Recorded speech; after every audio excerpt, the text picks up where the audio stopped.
Hello guys, welcome back to Roy classes. मैं आकाश कुमार रॉय स्वागत करता हूं आपका आपके चैनल रॉय क्लासेस पे। सो गाइस, आज के इस वीडियो में हम बात करेंगे क्लास 10th के सेकंड चैप्टर पॉलिनोमियल की। ये वीडियो में हम पॉलिनोमियल को स्टार्ट करेंगे। सो गाइस, लास्ट ईयर आपने 9th स्टैंडर्ड में पॉलिनोमियल के बारे में पढ़ रखा है। आप पॉलिनोमियल का इंट्रोडक्शन और उसके बारे में आप थोड़ा बहुत जानते ही होंगे। हम यहाँ पर सिर्फ और सिर्फ पॉलिनोमियल का एक छोटा सा ओवरव्यू लेंगे।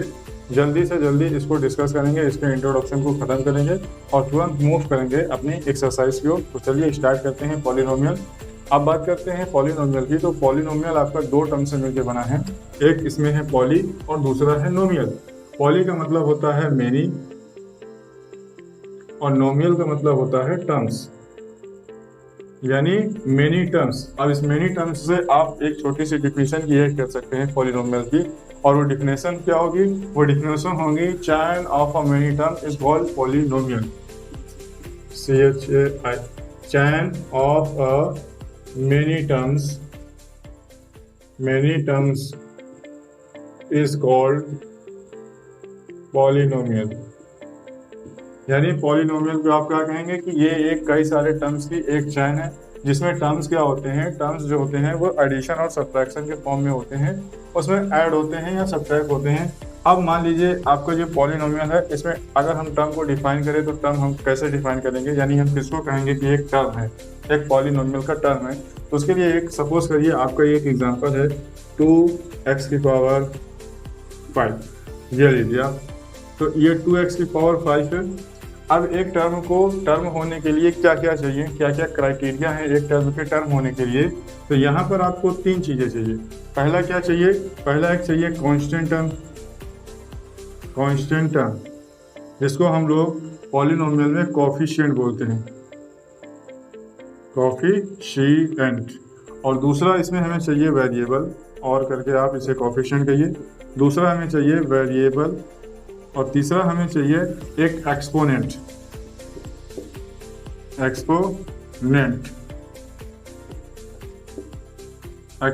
ये हमारा पहला पार्ट हुआ, ये हमारा दूसरा पार्ट हुआ, ये हमारा तीसरा पार्ट हुआ। यानी अगर हम बात करें एक सिंगल टर्म की, तो उस सिंगल टर्म में हमें तीन चीजें मिलेंगी। पहला होगा हमारा कांस्टेंट टर्म या कोफिशिएंट कहें, या कोफिशिएंट कहें। दूसरा हमारा वेरिएबल होगा और तीसरा होगा एक्सपोनेंट। अब बात करते हैं इन तीनों में, ये तीनों की क्राइटेरिया क्या है, यानी हम इनको कहाँ से कहाँ तक ले सकते हैं, या फिर कहें कि इनकी क्या आप कह सकते हैं बाउंडेशन है। तो अगर हम बात करें कोफिशिएंट की, अब जैसे ये टर्म है हमारा, इस टर्म में ये जो दो है ये हमारा कोफिशिएंट है। पॉलिनोमियल में हम इसको कोफिशिएंट कहेंगे। तो ये दो हमारा एक कोफिशिएंट है। अब बात करते हैं कि आपका ये जो कांस्टेंट टर्म या कोफिशिएंट है ये क्या हो सकते हैं। आपके पास एक कांस्टेंट टर्म कोई नंबर हो सकता है, तो कौन सा नंबर हो सकता है? तो ये जो होंगे आपके, ये सारे रियल नंबर होंगे। अब रियल नंबर में आप कोई सा भी नंबर लिख लीजिए, उसके लिए आपकी कोई बाउंडेशन नहीं है। बस आप इतना याद रखना कि रियल नंबर के बाद जो आएगा आपका इमेजिनरी नंबर, इमेजिनरी को छोड़ के आप रियल में से कोई भी नंबर लें, डेसिमल लें, फ्रैक्शन लें, कोई भी नंबर लें, आप लिख सकते हैं, बट आप इमेजिनरी नंबर को नहीं लिख सकते। वेरिएबल आप जानते हैं, ये आपका वेरिएबल वाला टर्म है।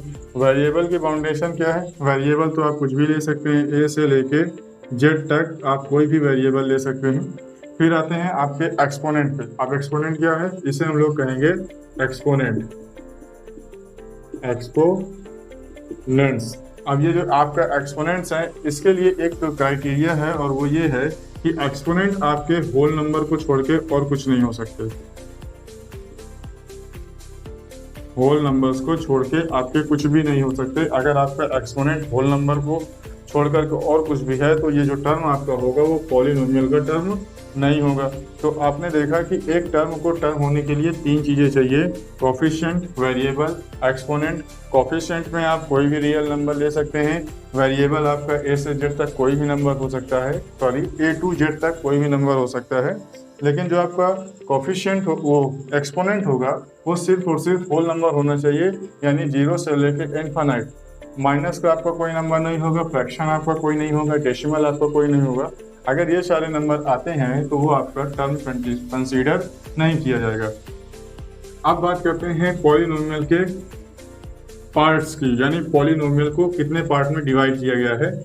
तो पॉलिनोमियल को अगर हम बात करें बेसिक, तो उसको दो पार्ट में डिवाइड किया गया है। पहला, पॉलिनोमियल को डिवाइड किया गया है on the basis of term, यानी पॉलिनोमियल को एक बार डिवाइड किया गया है टर्म के बेस पे,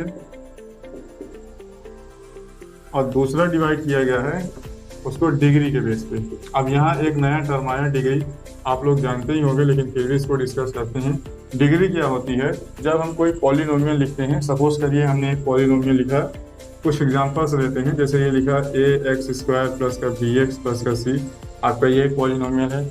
दूसरा हमने लिख लिया, सपोज करिए √5x प्लस का 6। तीसरा हमने लिख लिया √5x³ प्लस का 6। इस तरीके से हमने कुछ पॉलिनोमियल लिखे। तो पॉलिनोमियल में क्या होता है? डिग्री आप ये मानिए कि पॉलिनोमियल की जो हाईएस्ट पावर होती है उसे हम लोग डिग्री कहते हैं। यानी अगर हम यहाँ डेफिनेशन लिखें तो ये हो जाएगा highest power of the variable, यानी वेरिएबल की हाईएस्ट पावर को हम लोग क्या कहेंगे? डिग्री कहेंगे। तो अगर हम इस पहले पॉलिनोमियल की बात करें तो इस पहले पॉलिनोमियल की डिग्री क्या है? 2 है। अगर इस पॉलिनोमियल की बात करें तो इस पॉलिनोमियल में x की पावर 1 है, यानी इसकी डिग्री 1 हो गई। और इस पॉलिनोमियल की अगर हम बात करें तो यहाँ x की पावर 3 है, तो ये हमारा इसकी डिग्री कितनी हो गई? 3 हो गई। तो हमने डिग्री तो समझ लिया। अब डिग्री के बेस पर डिफाइन करते हैं, उससे पहले हम लोग टर्म के बेस पर डिफाइन कर लेते हैं। तो टर्म के बेस पे अगर हम डिफाइन करें तो हमने अभी एक डिफिनीशन पढ़ी थी पॉलिनोमियल की, और वो डिफिनीशन ये थी कि पॉलिनोमियल में बहुत सारे पॉलिनोमियल्स जो होते हैं उनके टर्म्स जो होते हैं वो आपस में एक चैन की तरीके जुड़े होते हैं। यानी जैसे अभी हमने देखा ax² प्लस का bx प्लस का c, इसमें ये एक टर्म है, ये एक टर्म है और ये एक टर्म है। ये 3 टर्म है जो आपस में एडिशन के साथ यानी ऐड है एक दूसरे से। अगर इसमें हम माइनस का साइन भी लगा दें तो कोई फर्क पड़ने वाला नहीं है। आपका ये भी 3 टर्म का ही है। क्यों? क्योंकि एक टर्म ये हुआ, दूसरा ये हुआ, तीसरा ये हुआ, इस तरीके से 3 टर्म हुए। अगर हम 3 में से इन दोनों को इरेज कर दें तो हमारे पास एक टर्म बचता है। तो टर्म के बेस पे पॉलिनोमियल को जब हम डिवाइड करेंगे तो उसके हम कुछ नाम देंगे। जैसे अगर हमारे पास कोई पॉलिनोमियल हुआ जिसका सिंगल टर्म हुआ तो उसको हम लोग बोलते हैं मोनोमियल्स, यानी इसमें हो गए आपके सिंगल टर्म्स। जैसे आपका ये ax² है, इसमें एक सिंगल टर्म है, आप लिख सकते हैं √2x, आप लिख सकते हैं कुछ भी लिख सकिए, रियल नंबर आपको कुछ भी आ सकते हैं, जैसे आप लिख सकते हैं 6x², कुछ भी आप लिखिए। तो ये आपके सिंगल टर्म्स हैं। तो सिंगल टर्म को आप क्या कहेंगे? सिंगल टर्म को आप कहेंगे मोनोमियल्स। फिर बात करते हैं, अगर इन्हीं में सिंगल टर्म की जगह अगर डबल टर्म होते यानी 2 टर्म होते तो क्या कहते हैं हम? तो जिसमें 2 टर्म होता उसको हम लोग बोलते हैं बाइनोमियल। बाइनोमियल्स यानी इसको हम लोग लिखेंगे डबल टर्म्स। फिर डबल हुए तो 3 भी तो हो सकते हैं, क्योंकि ये एक चैन है जो एंडलेस है, कहीं तक भी जा सकती है। तो 3 हुए तो उसको क्या बोलेंगे हम लोग? उसको बोलेंगे ट्राइनोमियल्स यानी 3 टर्म्स।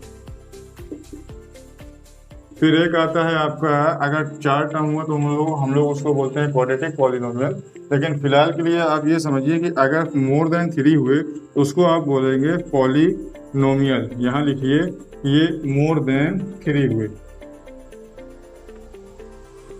अगर आपके जो टर्म है वो 3 से ज़्यादा हुए तो वो क्या हो जाएगा? फिर वो पॉलिनोमियल में कंसीडर कर लिया जाएगा। तो इस तरीके से आपने देखा कि अगर आपका टर्म सिंगल है तो वो मोनोमियल हुआ, डबल है तो बाइनोमियल हुआ, ट्रिपल हुए तो ट्राइनोमियल हुआ, और 3 से ज़्यादा हुए तो फिर वो पॉलिनोमियल हो गया। इसी तरीके से डिग्री के बेस पर भी पॉलिनोमियल को डिवाइड किया गया है। अब डिग्री के बेस पर अगर हम पॉलिनोमियल को डिवाइड करें तो डिग्री हमारी क्या होती है? डिग्री होती है highest power of the variable, और वेरिएबल की जो पावर होती है वो क्या होती है? वो होती है आपकी होल नंबर।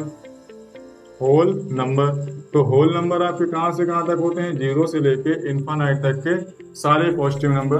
यानी ये कहाँ से स्टार्ट हो रही है? ये 0 से स्टार्ट होके आगे तक जा रही है। तो 0 होगा, 1 होगा, 2 होगा, 3 होगा, 4 होगा। तो आप ये समझिए कि जब कोई पॉलिनोमियल हो जिसकी डिग्री हो 0, 0 डिग्री होगी तो उसे हम लोग नाम देंगे constant term, constant term, sorry term नहीं, कांस्टेंट पॉलिनोमियल, पॉलिनोमियल। दूसरा, अगर उसकी डिग्री 1 हुई तो उसे हम लोग बोलेंगे लीनियर, लीनियर पॉलिनोमियल।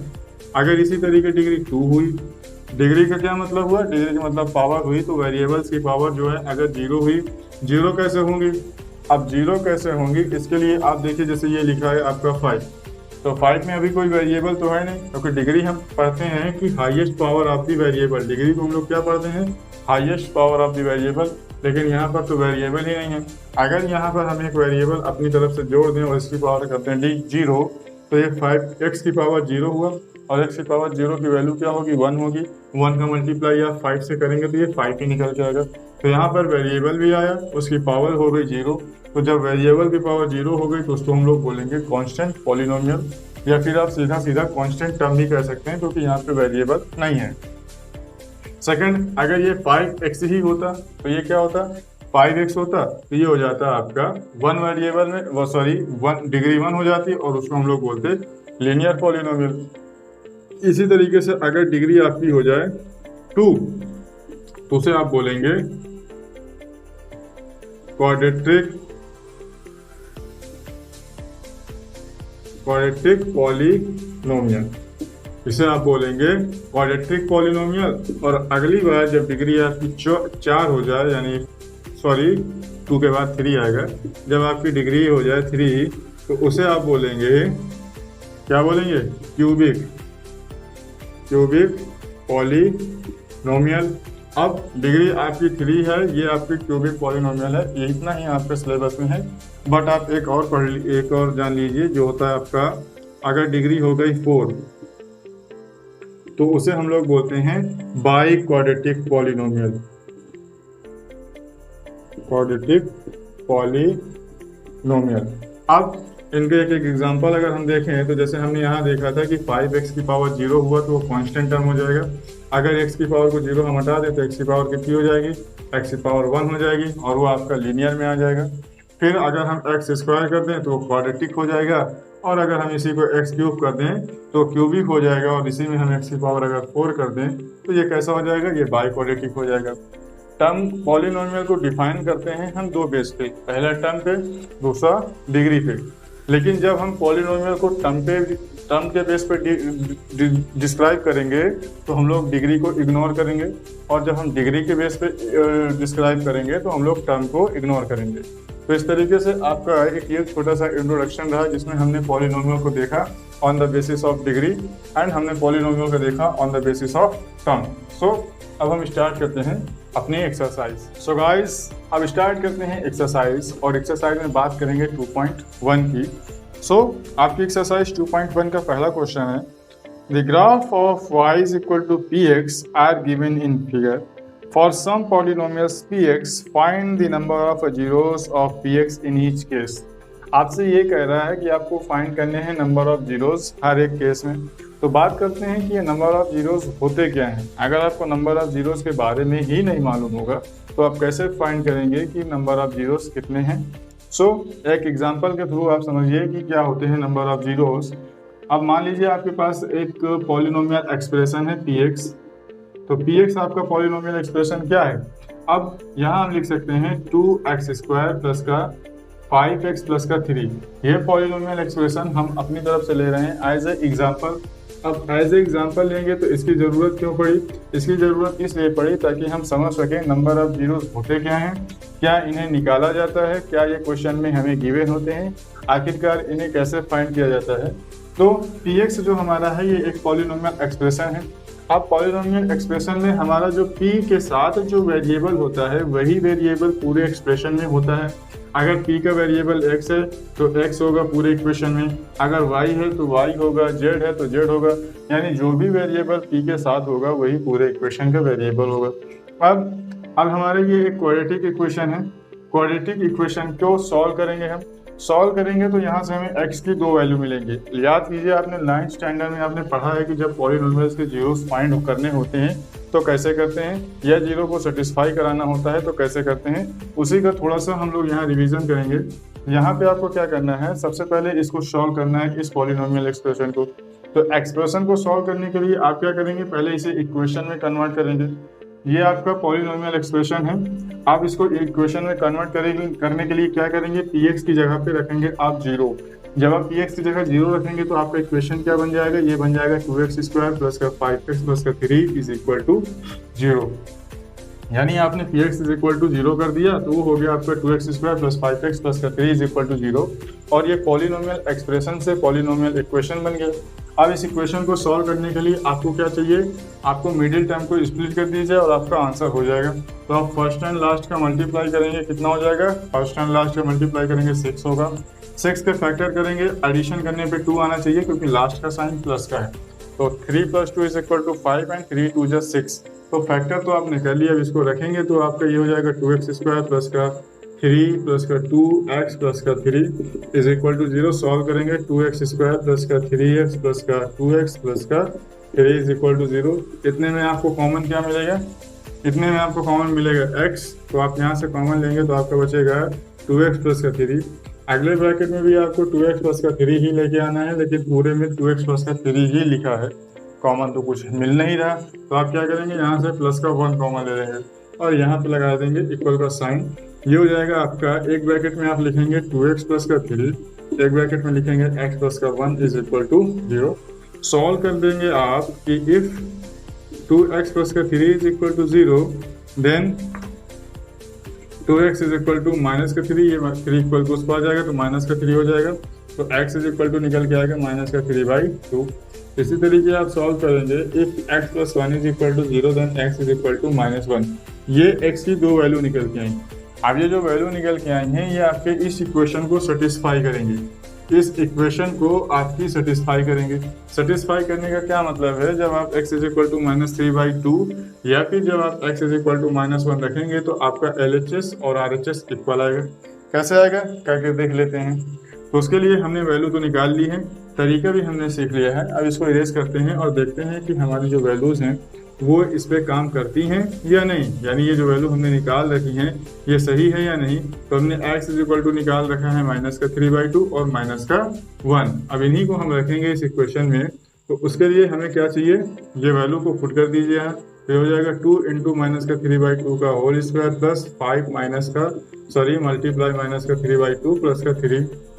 सॉल्व करेंगे आप तो क्या होगा, आपका ये सॉल्व होगा तो कितना हो जाएगा, 2 × 9/4 प्लस का, और ये प्लस और माइनस का मल्टीप्लाई हो कि माइनस का 5 × 3 = 15/2 प्लस का 3 हो जाएगा। सॉल्व करेंगे इसको तो 2 × 1 = 2, 2 × 2 = 4। तो ये आपका कितना बना, ये बना आपका 9/2 माइनस का 15/2 प्लस का 3।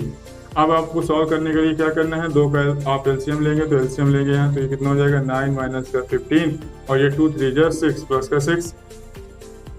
दोनों को ऐड करेंगे, 9 और 6 को 15 होगा, 15 से 15 को सब्ट्रैक्ट करेंगे तो क्या हो जाएगा 15 माइनस का 15 डिवाइड बाई 2, यानी 0 डिवाइड बाई 2। सॉल्व करेंगे आएगा 0। तो 0 इज इक्वल टू 0 आया, यानी आपने जब x is equal to minus का 3/2 रखा तो ये आया 0। x इज इक्वल टू आप -1 रखेंगे तब भी ये आपका 0 ही आएगा। तो आप ये देखिए कि ये 2 पॉइंट्स हैं जिसपे जब आप इक्वेशन पे जब इन दोनों पॉइंट्स को रखते हैं तो आपकी इक्वेशन की वैल्यू क्या हो जाती है, जीरोज हो जाती है। मीन्स ये वही 2 पॉइंट्स हैं जो इस पॉलिनोमियल एक्सप्रेशन के या फिर कहें इस पॉलिनोमियल इक्वेशन के जीरोस हैं।